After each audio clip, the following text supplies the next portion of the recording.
Hello everyone, this is our final baby shower live event on Facebook this month. We just want to give a huge thank you to everyone who has joined us all month long. We've been doing live videos at 6 o'clock every Tuesday this June.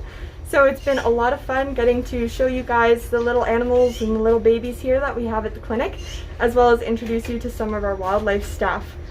So thank you for joining us for our final live event. I'm going to introduce you to two lovely dedicated animal care staff today who are going to be doing our baby feeding, and I'll start us off with introducing you to Amy. Hi guys, so today we're going to be feeding some nestling corvids, so magpies and crows, and then we're going to also be feeding some older nestling kind of fledgling magpies and crows. So your nestlings are your little guys in the nest. They are being fed every 15 minutes Missouri, which is formulated to have all the appropriate nutrients that they require as they're growing. It's our best replication of what the parents will be giving them. Then we're going to tweezer feed the older guys. So we're trying to introduce them to solids. We like to tweezer out of the dish to see if they'll kind of mimic the behavior and learn how to feed on their own. I think I said they're being fed every 15 minutes. That's where they start for now. Once they move to the back and are a bit bigger, we bump them to half an hour. But yeah, Crimson's gonna be feeding them first.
So as you can see, they gape really wide.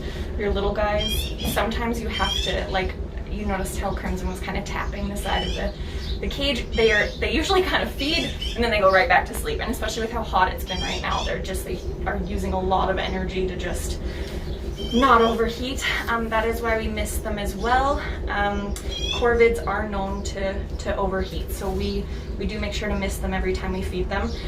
The older guys are getting a mix of like soaked kibble, peas, corn, blueberries, sweet potato. We want to try to get them vitamin C, vitamin D, get some protein into them. They get egg yolk as well, crushed eggs. So yeah, we try to get a good balance of water. And then when they get to that main caging size as well, the bigger cage, we like to offer a big water dish because corvids do love to bathe, and then they start preening and cleaning themselves. So yeah. What's kind of your favorite thing about magpies? I know they're often misunderstood. A lot of people don't know that they're native. Yeah, so they are native, and they're just like endearing. They're so charismatic. They definitely have personalities. Corvids can be really tricky when it comes to syringe feeding, or I mean tweezer feeding, because they decide that there's certain things they don't like anymore. So you're like, please eat the blueberry, and they spit it out. So you kind of have to try to find, okay, what are we going to use for a protein if they decide they don't want to eat the kibble anymore, or they don't want to eat something else. So it can be tricky for that, but they're so cute. And when they make that noise, when they like gape, and then it's like, "Arr!" That's my favorite thing in the world. Like, that's fantastic. And then I know we get a lot of fledglings in, and a lot of times those fledglings didn't need to be admitted. So what would you tell everyone about that? So what you want to watch for, they usually, with magpies and crows and stuff like that, they're usually in the nest for about 30 days. After that, they start fledging out. So you're going to find them on the ground. Important things to look for are if their parents in the area. So you want to monitor. You'll see the parents come down and feed them. You'll notice when you go to check on it that there's birds screaming at you or like flying at you. They'll be on the ground for about 7 to 10 days. That is normal. They're trying to develop those flight muscles. They're getting their balance, their equilibrium. That's why they seem so wobbly on their feet. They can appear injured, but it's good to look and see, are they actually not weight bearing on a foot? Are they refusing to put a foot down? When they go to fly or go to flap their wings, are you noticing that they can't get one up? Or when they're standing, is one dragging on the ground? Or look for blood or bones or things like that. But for the most part, if you notice a little awkward guy, especially with the corvids, you notice the shorter tail on the magpies, that's a good indication that it's a fledgling. It's best to just leave them there. If you want to monitor and make sure, if you do notice that they're on the ground and there's no parents in the area, that is when we need them brought in. But if you're worried about your pets or anything getting at them while they're on the ground, you can always put a box over top of them with a hole big enough for them or the mom and dad to get in and out of to feed them. Or you can provide perches that allow them to get off the ground, because they can get a little bit of lift. That's the way it works. They usually are able to get themselves to a secure place away from predators. So if you can provide anything like that, and on hot days like this, if you can provide a big water dish or anything like that for any bird, is really important. For sure. How many would you estimate do we have in care right now? Magpies? Oh my God. Probably so many. We have so many. I know that we have 8 in the gazebo, 9 up front, 5, 6, 7, 8, 9, 10, 11, 12, 13, 14, 15, 16, 17, 18, 19, 20. I think about 21, 22 right now. Yeah. And then we've got a handful of crows as well. But yeah, quite a few of them. But they honestly are so charismatic and so charming. You learn their little personalities. It's hard. You like them if you pay attention. So what's kind of the process here for rehabbing them before we release them? So what we want to do is, like, we start with the Missouri. We do the syringe feed, so that's kind of similar to what the parents would be providing them. Then we move them to the tweezer feed, which is bigger pieces. It changes their digestion. We allow them to perch and provide little things for them to start hopping on. Then we want to move them to bigger enclosures that then allow them to use their wings and spread out a bit more, adding higher up perches.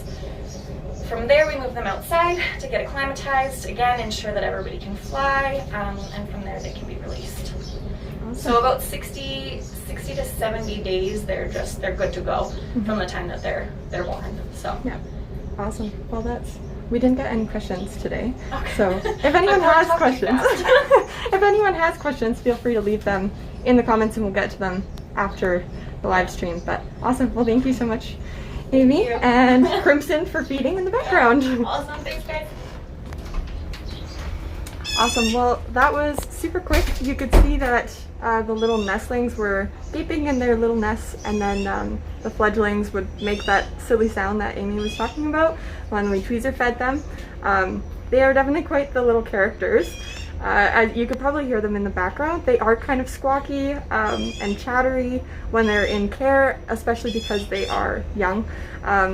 But the adult magpies are actually known to be quite the incredible mimickers of other bird species and other animal calls.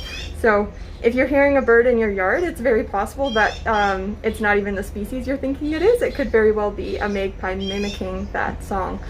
So while right now they sound very chattery, they're quite cool sounding birds as they get older. So I know a lot of times people misunderstand them. They're kind of considered a pest here, but we do encourage you to kind of educate your neighbors and educate your friends and your family, and kind of share the love for this black and white species, because they are fun, and we do get a lot of them here, and they are an integral part of our ecosystem. So yeah, thanks again guys for joining us for our live stream this month. We had a really awesome time. We're really looking forward to continuing to share pictures of our patients on both Facebook and Instagram.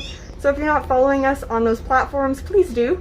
And then also, if you are feeling led to donate, we do have links to both a donation page and a wish list in the caption above.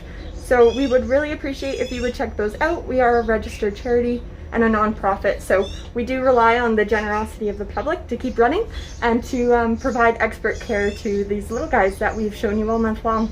So enjoy the heat. It's very warm out there. Enjoy the sunshine, stay cool, and look out for your little wild neighbors.